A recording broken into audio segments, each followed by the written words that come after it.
I have been in contact with my ex. I'm wondering whether my approach to him appeared to be needy or scared him away. The story you're about to hear is real. A real client working with David Holman to achieve extraordinary results. David has worked with high performers such as Olympic athletes and business owners, as well as those looking to develop meaningful relationships. Aside from names and certain characteristics which have been changed to protect clients' confidentiality, all other details are true. This special season is brought to you by the Self-Belief Chief podcast.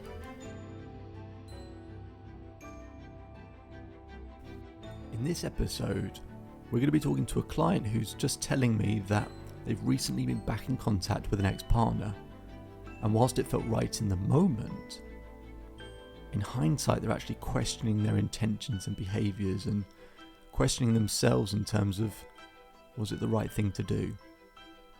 And we all might be able to relate to this experience where in hindsight it just doesn't feel right anymore. We're going to find out why she got back in contact with this ex-partner, but also design a version of herself, an identity that allows her to operate and function at her highest level. Let's get into the episode. And another thing, I've been honest with you, is I have been in contact with my ex for a few weeks.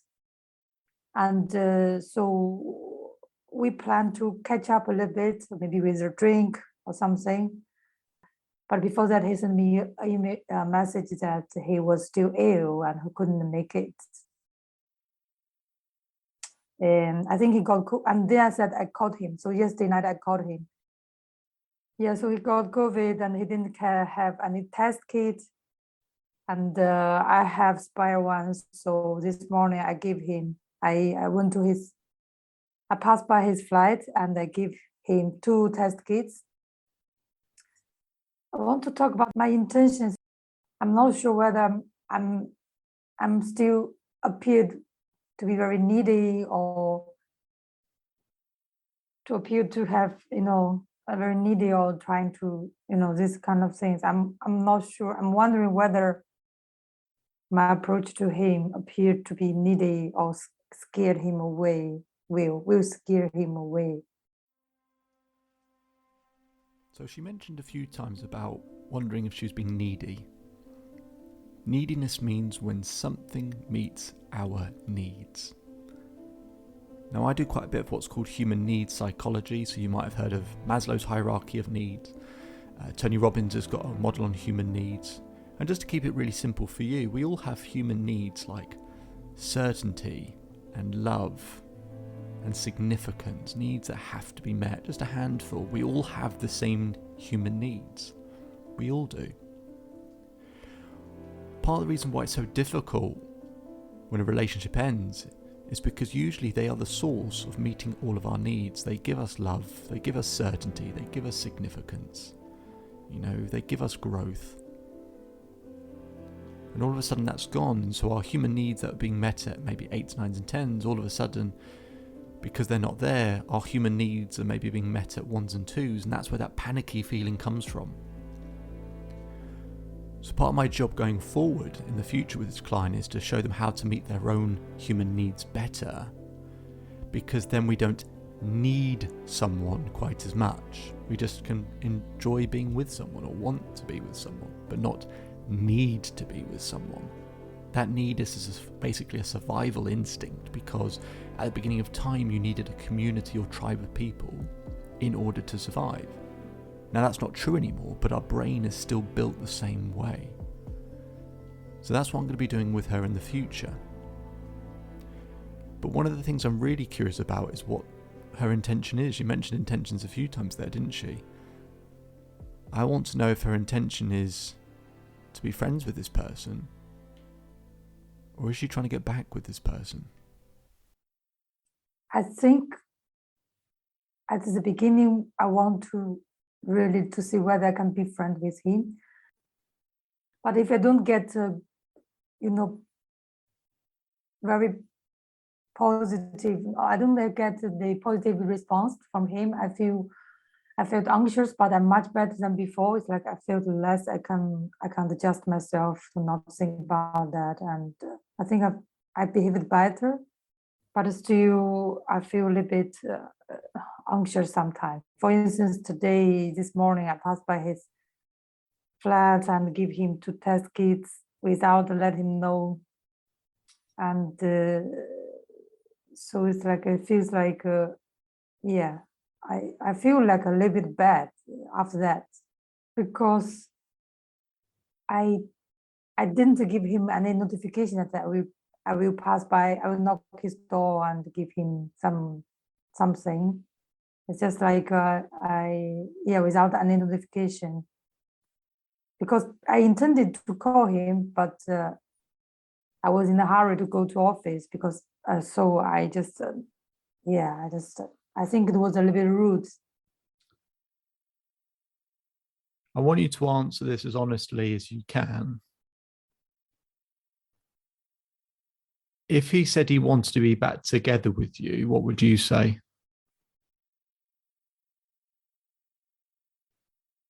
Probably I will say yes, but with the condition that we want to know each other better firstly. When I asked that question, what are you trying to accomplish? What it sounds like, you tell me if I'm wrong. You said being friends, but it sort of sounds more like what you're trying to accomplish is being back together with him. Is that fair or is that unfair? Yeah, I behaved like that. But though at the beginning my intention was trying to be friend with him, but now I found that my behavior, I just found that my behavior was not saying like that. My behavior was like more than what I said or what I intended or planned. Yeah. See, with all of the questions that you have, the reason why, so I can see you sort of, rubbing your head and sort of feeling quite down, because it feels like a lot of different things. You're being pulled in lots of different directions. You're sort of, oh, do I feel like this or do I feel like that? Or what should I do here? What should I do there? Part of the reason, aside from it's all a very emotional thing, part of the struggle that you're having is it sounds like to me, you're not entirely sure what the bullseye is.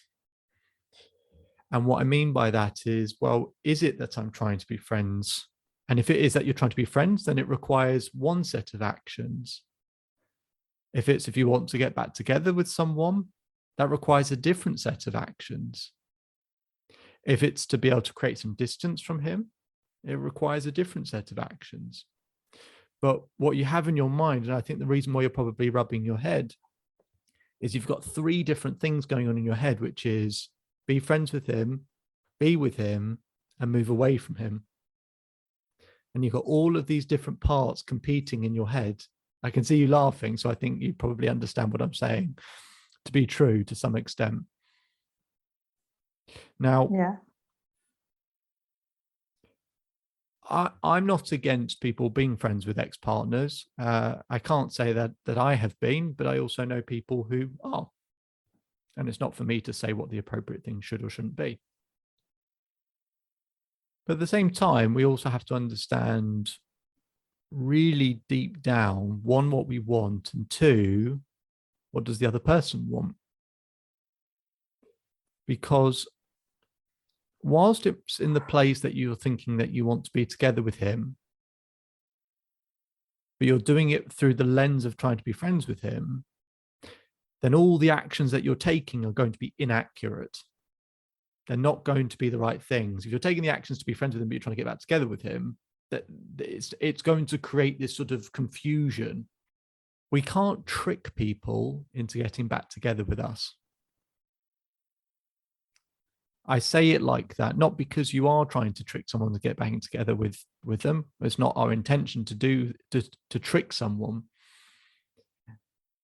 But people will often say they're doing it through the lens or the guise of we're being friends, and as if they won't notice, and then all of a sudden we'll be back together. Part of it is, I'm not saying you have to do it all at once, but also being quite clear in terms of what our intentions are. Not straight away, But if it is to get back together with someone, then we commit to that. If we think it's a realistic possibility, if we know the other person isn't in that space or doesn't want it, then we have to accept that and we have to find a way to create distance. Because if we can't be in a place where we can genuinely be friends with them without, them being able to live their life, all the things that you worry about, them seeing someone else, or you see them having good times around other people, or whatever else it might be, if that's uncomfortable and painful and they have no intention to get back together, then trying to be friends with them isn't really going to work for you either. It's going to cause you more stress and more anxiety. As uncomfortable as all of that is, I know, let's start with by saying, do we think, if I asked him, is there a possibility that you will reconnect and be back in a relationship? Do you think he would say there's a possibility, or do you think he would say there's no possibility at all? What would he say, do you think? What do you think he would say to me? He's not sure, I think. You think he's not sure? Why do you think he would say to me he's not sure? Why would he say that to me? What makes you think that? Because from my interaction with him, I think somehow he still cared. And he planned the time, the place to catch up in the bar. I think somehow he still cares. But also I think he's still scared by the previous, maybe we also have previous problem. Mm-hmm. Again. What would he say he's scared of? And scared that it's like he needs a lot of space that I didn't give. I feel it feels like I'm needy. I didn't give enough space, and okay. And also that's why I feel a little bit bad, because I think what I'm doing this morning is like makes him scared that I didn't give him any notification that I just appeared in front of his door. Of course, he didn't invite me inside, and probably he had COVID. So I just handed over this test kit, and he thanked me, and then I said, take care, I need to go to work, and then that's it. So you sort of hit the nail on the head for yourself there, which is, what is he scared of? That he won't have space, and we're wondering if we're doing the right thing. And you've said you've in some ways invaded his space. Yeah. You can hear the disconnect there, can't you? She's closing the gap because that's what she values, and at the same time ignoring what he values. And as a result, he's not going to feel like she really gets him. It's not going to help. It's not going to make things better. We get confused by films like Love Actually and lots of other rom-coms where the big gesture or closing the gap, and that's not really how life often works. Especially when someone's just ended a relationship. So we've got to understand what other people value, because otherwise the default is we give them what we value.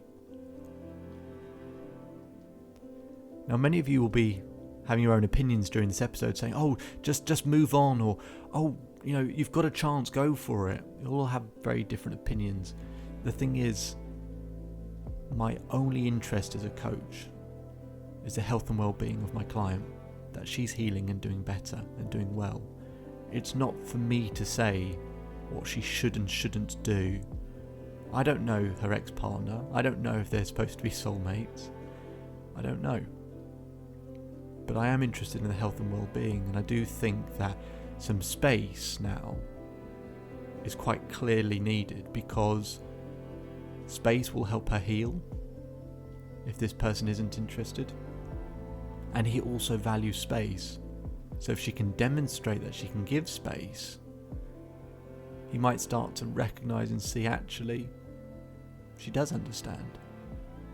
Either way though, we've perhaps started to remove some of this confusion. That either way the answer is space. And as I said, my only interest is the health and well-being of the client. It sounds like space would be good. You know, at the end of relationships, people do ask for space. And we get confused because we see a load of rom-coms and movies and things where there's the big gesture or there's the thing that we do and it all makes things okay again. Whereas in reality, if it was the other way around, if we said, look, we want space from you, from someone, whether it's a friend or a partner or whoever, and that person was always there, we would find it quite annoying. Or most importantly, that they don't really understand. You don't want to be around people who don't understand. I think what's important here is two things. One, really being aware of what your intention is. And two, probably understanding that for any of the intentions, space is required. Because closing the space when you're trying to get back together with someone who is, you're saying, is scared about not having enough space is going to make it worse. Yeah. When it's being, in terms of being friends, but they still want some space, the space that friends typically have, that will make things worse. And when you're trying to close the space, if you're trying to move on from someone, and yet you're always in their vicinity, in their presence, that's going to make you more anxious and stressed. And that's why space is required in that situation. So basically, in all scenarios, whatever you want, the answer is space. Now, that's easier said than done, right? I understand how painful it is and how uncomfortable it is. Which of those three is your real intention? I think my real intention is I can improve or I can change myself or we can adjust each other to trying to get back. Probably that's my intention. My intention. So that sounded like a combination of two different things. So in terms of improving yourself, so if we've got those three intentions, let's say one intention is that you're healing and feeling better. Another intention is being friends, and another intention is getting back together. Sounds like the top of that list is you getting better first. Is that fair? Is that the right answer? Yeah. Okay. I think so. Okay. So that's what we need to talk about, because I don't know what the future holds for you with this particular person. I don't know how things have progressed or escalated or whatever. I do remember you saying previously that, look, there was no way that he was ever going to be in contact with me. And the bit of time's gone by where you've done your own work on yourself, and with a little bit of space, it's opened the door again in some way, at least in terms of communication. That's proof that space works, by the way. It's proof that space works. Yeah. Now, the real thing, as you said, is my intention is getting better myself. If that's true, do not compromise it by putting him first. If you put him first, again, ironically, it's not going to help with any of those intentions or scenarios. It's not. It actually isn't. Yeah. You being in a healthier, stronger place where regardless of what's going to happen, you can at least manage it more easily. Yeah. Is important and would help with any of those intentions and scenarios. But if truthfully your intention is that you get better first, do not put him first. Do not put him before your health. I could tell you 100 different ways in which you could do that. But I know I've spoken with you a number of times. I know you're smart. I know you're intelligent. I know when you're doing well and things are going right that you've got good intentions. and that you're a kind person and a giving person. I know all of that. But when we're struggling, it's a bit different. So let's pretend you're not in your own body right now. Let's pretend there's someone sat right next to you. And that's the version of you that knows exactly what to do. Where you're sat doesn't know what to do, but the person sat right next to you knows exactly what to do. No questions, knows exactly what to do, absolutely sure of themselves. I would like you to ask them, how do they look after themselves? How do they heal? How do they put themselves first? So I would like you to turn to this person. And firstly, maybe tell me before you answer that question, how does that person sit? Someone who's really, confident, sure of themselves, healthy, feels good. How does that person next to you sit? You might be wondering, why on earth has David just asked, how does that person sit? Well, let me give you a bit of insight. There was a study done by Amy Cuddy from Harvard who found that when you adopt certain positions, it changes the hormone balance in the body. So if you stand like Superman or Superwoman with your hands on your hips, standing up straight, or you're lying back with your hands behind your head, and you do that for 2 minutes, it drops the cortisol, which is the stress hormone, by 25%, and it boosts the testosterone and oxytocin by 20%. So that's a 45% swing in your hormones in just 2 minutes. What the client is experiencing is a lot of cortisol, amongst probably other hormones, stress hormones that are probably taking over her body. And there's a phrase which is fear is physical. We try to work things out in our head, but actually when we're sad, stressed, anxious, fearful, you can feel it in your body, can't you? So how do you think we might want to make a change? Through our body, through our physiology, along with our focus on our language. So what I'm trying to get her to do here is see someone else achieving the results that she wants. Get an understanding of how that person sits, stands, because all of these things shift the body in a way, and as a result, change how we think and feel. So I'm going to get her to define this new identity who has everything solved, because it's hard to sometimes drag ourselves to become something, but it's easier to define an identity over there and step into it.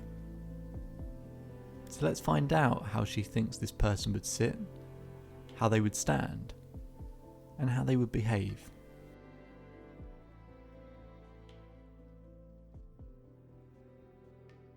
Where are their shoulders? Where's their head? What do? Do they sit like this? Do they sit like this? How do they sit? You want me to of course it sits comfortably. Okay, they sit comfortably. Good. How do they breathe? Do they breathe or do they breathe nice and deep? They breathe calm, I think. Breathe calm. Absolutely. Yeah, good. They breathe calm. They sit comfortably. Where's their chin? The chin should be horizontally. Horizontal. Good. Yeah, good. What do they do? What do they do with their arms when they're sitting? Right. So their chin's horizontal. They breathe calmly. They sit comfortably. What do they do with their arms? Yeah, on the table or on the chair. Okay, good. And what do they do with their feet? Do they have their legs crossed? Do they have their feet planted on the floor? Do they have their legs stretched out? What do they do? What does that person do? I think legs crossed. Legs crossed. Okay, all right. Give that version a name. Confidential. Yeah. Okay, we can go for that. Confidential. Okay. Yeah. Hello, Confidential. Nice to meet you. I've been speaking with a friend of yours for a little bit. and she's been a little bit nervous and anxious. She's been back in contact with an ex-partner. She doesn't know where she quite stands with this person. She thinks there might be a possibility of, making things work, but she doesn't know what she's trying to do at the moment. But confidential, you seem like someone that is confident, sure of themselves. The way you sit, you smile in a different way, you breathe in a different way, your chin's horizontal.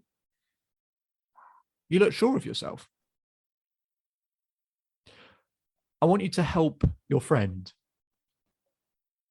Your friend has just said to me, I need to put myself first and my health first. And I need to know how to do that. Confidential, how can your friend do that? Because you look like you know how to do it. Keep doing sports Ah, and put these acts off a little bit. Not a little bit, let's say put these acts off for a while, create a space, and then focus on herself again, work and life. okay. Confidential, what sports do you play, just out of interest? Yeah, boxing. Boxing. Okay, great. Awesome. Okay. Some fighting spirit. I can see why you're a confident person. Okay. And you've said that she needs to create some space. Why does your friend need to create some space? Because her action not only brings anxiety to herself, but also brings pressure to her ex. Great answer. Causes her anxiety and puts pressure on him. Great answer. I think your friend will find that really, really helpful. Causes your friend anxiety and puts pressure on him. Causes her anxiety and puts pressure on him. So what you're saying is no one wins when you close the space. No one can win. He feels pressure. She feels anxiety. So confidential, we're going to spend a bit more time just to help your friend a bit more, because I think that's really, really helpful advice. Really helpful advice, because to know that neither party in that situation wins in that way. You said about focusing on work, you said about focusing on life would be helpful for your friend. Can you give her a plan to implement? At this moment, I don't have very detailed plans, but I think she need to keep on the things she has been done. She had been done for the first 1 or 2 months. You said, some of the things that she was doing earlier on were helpful and actually it was getting her in a good place, a good position. What were some of the things that she was doing earlier on that were helping her heal, helping her feel a bit stronger, better about herself? Because when she had a bit more strength, I think she still found ways to look forward to the future by having things in her life to look forward to that were aside from him. Because if all of our future is wrapped up in one source, even if we have that source, it's very tense and anxious because we just hope we never lose the source. Then we put that person or thing under too much pressure. What happens when there's too much pressure? Things break. So let's have a brief discussion about what the new strategy is. What would the strategy be? That's a good question. That's the thing. Actually, I think she is exploring. First being friends, give space, and then getting to know more about each other. I think it's a good strategy, but maybe she didn't, her self-control is not Yes. enough to implement this strategy. Understood. So we've got the right strategy, but we're not implementing it as well as we could be, or she's not implementing it as well as she could be doing. Okay, good. Yeah. What will help her, confidential, what would help her implement it more effectively and more efficiently? And I'll give you a bit of help as well, confidential, in the sense that at the moment, the reason we make decisions is if we associate pleasure or pain with it. We act if we associate more pleasure with doing one thing and more pain with doing something else. Essentially, what we want to do is associate more pain with the behavior we don't want to make and more pleasure with the behavior we do want to take. Now, I could really squeeze that, but before I even attempt to do that, because that will start to feel very uncomfortable,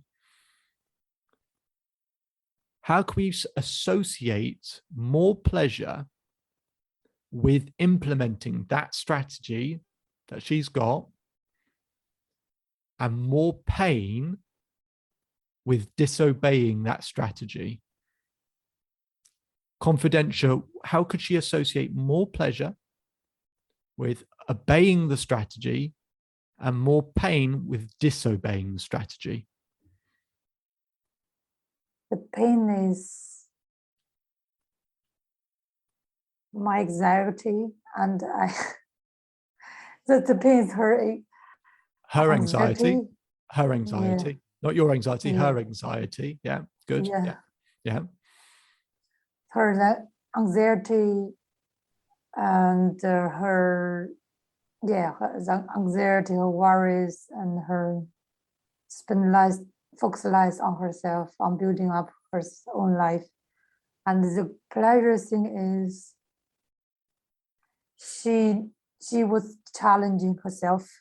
If there was more movements, more progress, she felt a little bit more confident about herself.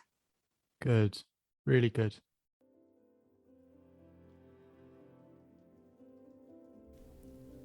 So in the last part of that conversation, she'd shifted her physiology to this new identity of confidential.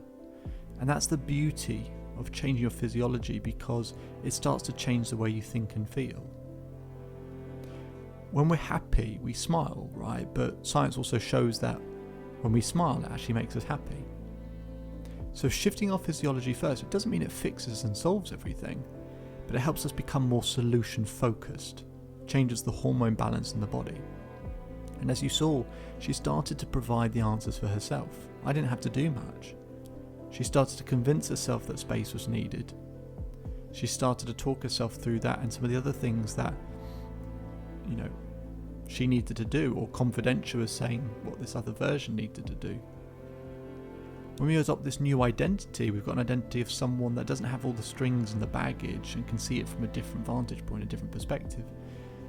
And we'll continue to develop that identity, because that will always be a place then she can go to when she doesn't feel quite as strong or as powerful or as decisive. She knows that she can adopt this identity, maybe not all the time, but she'll get used to it. She'll become more comfortable with it. And it's from this place that she can maybe make decisions that really help empower her. And the last thing that she mentioned, which is perfect, is she talked about focusing on her own progress and growth. When we come out of relationships, our growth can feel stunted for quite a while, but even if you just start developing in some other areas of life, whether it's your friendships or your career or your health or your spirituality or whatever it might be, your family, progress equals happiness. So finding growth in other areas, we start growing and then we start looking back and go, if I was still in that relationship, I would never have grown in this way and made progress in this area and achieved this. Isn't that interesting?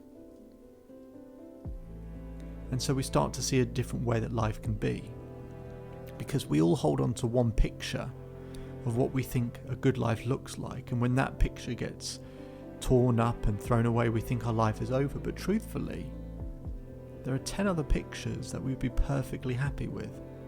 Now, you don't have to see that picture straight away when you come out of a relationship, because it's hard.